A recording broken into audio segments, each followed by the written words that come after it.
Was she from Anfield? Yeah. Still is. You know Chucky?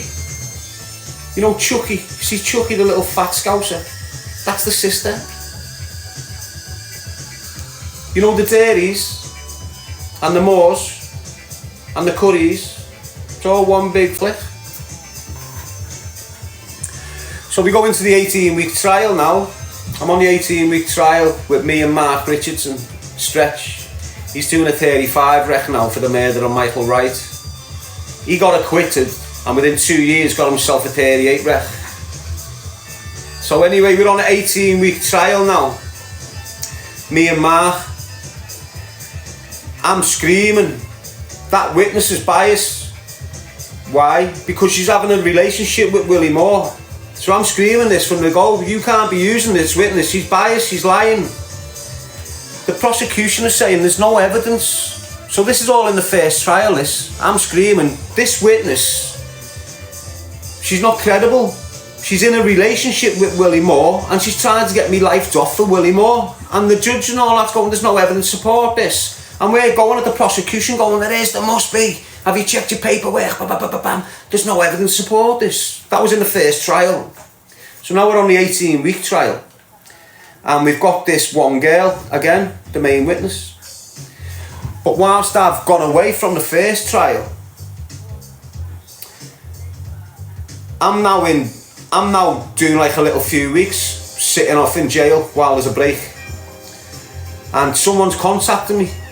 Hey lad, do you know that girl you're screaming about in this trial and that, saying she's a frog and that? She's in my paper. I said, what do you mean? I said, I'm from Warrington and she's in the front page of my local paper saying gangsters mole caught with drugs. So without us knowing, right, this Nicola Curry had been arrested. They raided her house in Winsford or somewhere like this, found scales, kilos of brown, half key of white, all this mad shit in the garage of a gaff. Arrested her. Listen to this, like that. Arrested her. Took her to court. Went through all the financial history. Went to court with her all. Convicted her, but never give her jail. Now she's the main witness in my trial, and we've only just found all this shit out. So I've asked the kid, send me the paperwork in the newspaper. So we sent me her in, and there she is, the full details of the case. So now I've contacted my barrister. I went, look, this witness is being nicked. They're still not believing that she's in a relationship with Willie Moore, alright? They're still not having that she's in a relationship with Willie Moore. So I've turned around and said, look, she's being nicked. She's in Warrington Crown Court. This. She was convicted. Bam. So when we started our next trial, we put it to the judge. You're using a witness. She was arrested and the judge didn't even know. She was arrested, convicted on this date and this time. We want the bundle of evidence that was used against her in that trial. So there was a big legal argument whether it was important for us to have this documentation from that trial and whether it's going to impact on this trial. We won the argument. So now we've got a big batch of depositions from their case, from that bird case in Warrington. And don't forget, I've been screaming through all the trial, they're connected. This is a volatile witness, you can't, it's a conflict of interest and shit, you can't have this. And they're screaming, no, there's no evidence, no. Prosecution, no, there's no evidence, no evidence. Prosecution, no. She's been on trial for this case, drug supply case. They already know it. So now we've got this bundle, and I'm going through the bundle. And as we're going through the bundle, we get to the financial things. And as we've turned the page, it's got this information stating that she'd been paying a mortgage with William Moore, a joint mortgage with William Moore for 9 years on £1 million house in Barham Park in Ighton.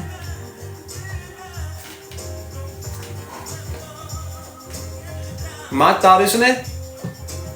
So now this proved that this witness was volatile. So when the prosecution have got to the end of their evidence and the defence should have went into their evidence, we were going to win it. It is what it is, we were going to win it. The judges halted the trial, so it never got completed as 2 trials. It was classed as half a trial, so it didn't count in the 2-trial law. So they've stopped the case at the end of the prosecution before we could start defending ourselves, and said, the judges said to the jury, there's a lot of evidence you have heard today that you shouldn't have. Witness, she's volatile witness, I want you to discredit all her evidence and kicked her out the case. So now he's turned round and said to me and Mark, we've ended up in a bit of a dilemma here. I've got a few options. Mr. Richardson, Mr. G is going to be severed from you in this trial if you want. You can carry on with this trial today and continue with this jury, or we can adjourn it and you'll have your own separate trial without Mr. G. Mr. G, you'll be notified in a few months when your trial's going to proceed again. So I've turned around and said to Mark, ride it. Me and Mark are in the same cell in strange ways. It's like Friday to Thursday now. I'm saying, ride this trial, Mark, you're all getting acquitted. Definitely ride it. Stick with this one, you're going to get acquitted. So comes Friday, the jury's out for a decision. He's in my cell with me and I'm telling him, during our trial, the police are just giving us all mad intel to try and make us look bad. So any type of incident with regards to David Turner, Pancake, all gun crime, mad shit like this, they're trying to throw into our trial. So we're getting this paperwork which is giving us an insight to say that Turner and that have got a major squad on them. I'm telling Mark now over this weekend, you're getting acquitted. I'm telling you, stay away from Turner. Look how many times his name's mentioned in this paperwork. He's roasting hot. Don't go near him if you get acquitted. On the Monday he got acquitted. I'm buzzing for him. I'm stuck in strange ways, like I'm waiting for my trial date to turn up. You know, I never got 2 trials, they said, so I can go into a fresh trial. Mark got it. So now I'm by myself on this indictment again. Started by myself. Everyone's been acquitted. I'm back by myself. I've had my trial date. It's gone from a 28-week trial to an 18-week trial to now a 2-day trial for me. When the process started, I had 9 boxes of depositions on the first trial. The second trial, it went down to 4. Why? Because all their evidence was kicked out the trial. On this trial, 22 pages of evidence against me. And the evidence was a statement from Craig's mum. No, Craig who was shot dead. A statement from his mum and a police officer. That was the only 2 statements in this case against me now on this trial by myself. So the statement of Craig's mum is this: when Craig's being shot, the family's being aligned a PLO officer, which stands for a police liaison officer, and when your son gets murdered, one of these will be attached to your family to make sure the mum's dealing with shit in this. And when the shit's gone down, I've been going into the mums, you know, speaking to the mum, trying to make sense of everything. And I've said to her, well, I give her a piece of paper, never said it in the house in case it was bugged up or whatever, and wrote names on it and said, look, she's crying, who was it? You need to tell me, I need to know. So I've just went, look, don't worry, there's the names. Just. But then she's had a meeting with a PLO a few months later and broke down because there's been no progress. Gone into an emotional little thing and then blurted out, Darren told me these names. On that list of names was the fella that had been shot. So that's why they've used her as a prosecution witness. So I left her as a prosecution witness, knowing she's going to bat for me. She did bat for me. She got dismissed. That was in the 18 weeks. So now I've just got a hearsay statement, basically. And what they're saying is, they made Sheila volatile and believed the hearsay of the policewoman that interviewed her and said, we believe the truth is what she's. So now I've got a police officer in the dock giving evidence against me, telling the jury what Sheila had told her. So the police officer is clarifying that Sheila had said this name, David Regan, to her. Do you understand what I'm saying to you? Double hand hearsay it was. Jury went out for 2 hours, convicted me on double hand hearsay. Mad, isn't it? You know, when they're summing up off the judge and the prosecution, they both stated dead loud, there is no direct evidence at all linking Mr. G to this crime, but considered as circumstantial evidence. So I was convicted on circumstantial evidence. Which, you know what? You know, if my barrister would have said to me 2 years before, hey, you're going to get a determinate sentence here. If you go guilty, we can get you 9. And you'll be out in 4. I would have thrown my hands in. The advice they give me, they always give that advice. You're getting a 35, Rick. You're getting 30 to 35 mandatory life sentence if you get convicted on this. So I'm saying, well, let's ride it. Like most do. Nothing to lose, let's ride it. You're not even thinking about the victims and that. You're just out getting yourself free from prison. So when you're seeing this Cashman, the little weasel that killed that little child, when you see him exhausting the appeal process, when you see him going not guilty in court, even though he's banged some rights with it, he's not considering the mum of this kid or the family. He's just thinking about his life, and he doesn't want to do life in prison now.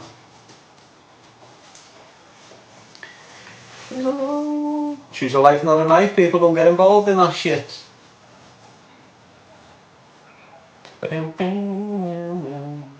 Yes, 3D pencil.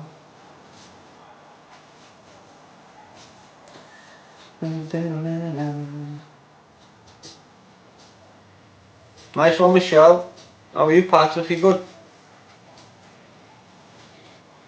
To a book, Daz. I'm writing one. Institutionalised by Darren G. Yes, Stokesy, that. Institutionalised by Darren G. It's not going to be a life story, because my life's not worth telling. It's going to be my prison story. I spent 26 years in prison. Got a boss prison story, so I might as well use it to my advantage, innit? How are you, Tyro? So I've got I like to write mine. I can't really type, so I write it first and then spend 3 or 4 months typing it. So I've got all these. So it's going to be from my first sentence. I was 14 years old. So I've missed the childhood of my life completely out what I'm writing. That'll be probably book 2. So I've got my prison life, then my outside life. I'm not writing nothing about my outside life. I'm just going to start at my first prison sentence at the age of 14, which was 15 months detained for a Section 20 wounding. Done the 15 months detained, got out when I was 16, and then in and out of jail all my life. Never more than a 2-year sentence. Done more of my jail on remand. Remand acquitted, remand acquitted, remand acquitted, remand acquitted, remand acquitted, remand acquitted. Then they brought this law out that if the witnesses didn't turn up at court, they can go and arrest them and summons them to court. And then all that acquittal shit just stopped dead in its tracks.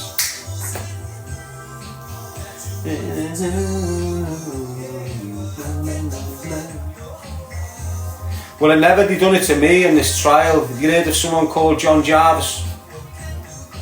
big Liverpool gangster apparently. Well, years ago, he sold me little brother, Danny, if you might have heard this. He sold me little brother, Danny, a ringer. So basically it's a car with the identity robbed.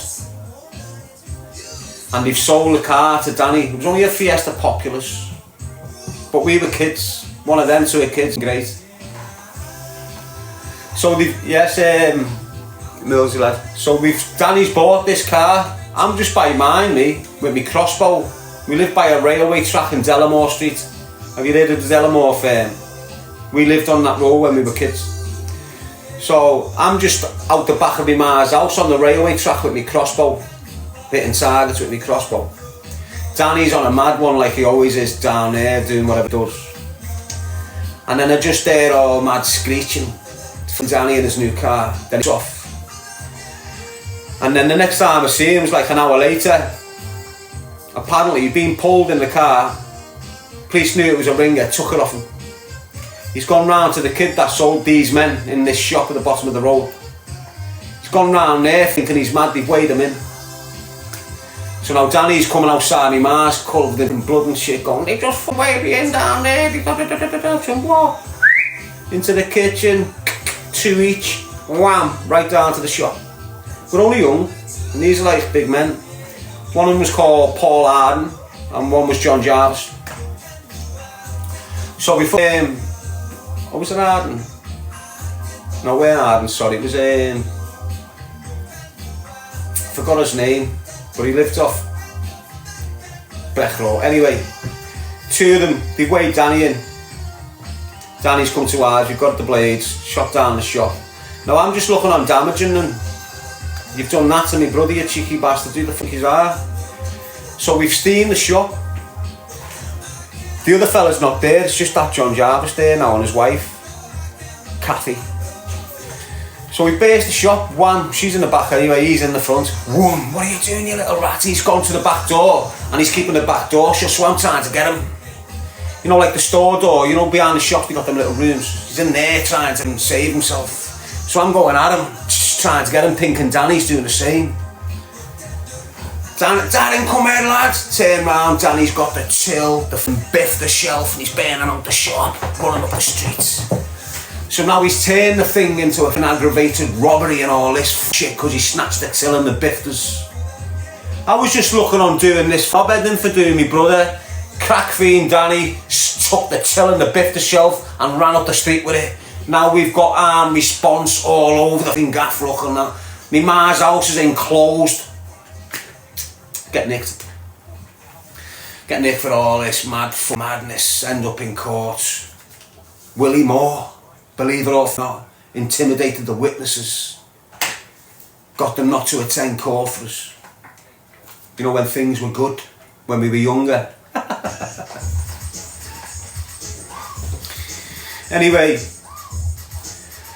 now I'm in custody for all these fucking mad charges because our fella would have snatched the till and the fifters. Just turned a little assault charge or a wound and into major mad offences what could get his life off and that. So it's panic mode. Good job we're still in with Willie Moore and all that, because without them we'd be life off. Sounds mad that, doesn't it? Yeah. So anyway, we're going to court now. They haven't turned up. We're in fraud. What was he was the worst judge in Liverpool at the time. Everyone hated going in for. He was the worst judge and he hated us. Why did he hate us? Because we're being in front of him. And the witnesses haven't turned up again, so they has used the new law and summons them. Issued warrants for this John Jarvis and his birth. Arrested them. Kept them in police stations overnight. And then brought them to court the next day for our trial. First time it had been done, but because this judge knew, he just weren't having it. And he went all out and he thought he'd got us, you know. And so did I, to be honest with you, because now we've got these witnesses in court and they're on the dock and they're screaming madness about the G's. I'm not lying to you, mates. You got John Jarvis in there. Do you know the G's? Yeah, I've knew them all my life. How do you know them? Grew up around the same area. Do you know the family? Yeah, I know all the brothers, know all these, know all that. Do you know this? Yeah, I know them all. They done this, they came in, they done that, they done this, they attacked me with this machete. Just writing us off. I'm sitting there thinking, shit. Henry Globe, his name was. Judge Globe. This gonna sink us. So our barrister now is time to cross-examine this. So he stood up and went, so you know the G's very well? Yeah, I've known them all my life. And any of them G's in this courtroom today, the G's that you know so well, can you see them in this courtroom today? He's looked round. No. The G's I know aren't in this courtroom today. You should have seen the judge's face. Fuming. Yes, next minute his wife's up, same as him. Yeah, the G's, I know the mum, I know the dad, I know this, I know this. Are the G's in the courtroom today, Miss Owens? Because that's her name. No, the G's I know aren't in this courtroom. That's it, the judge is fuming. Hey, he just went mad. Get out the courtroom. No fitnesses off. I think he even gave them a little fine for contempt or something like that. Honest to God.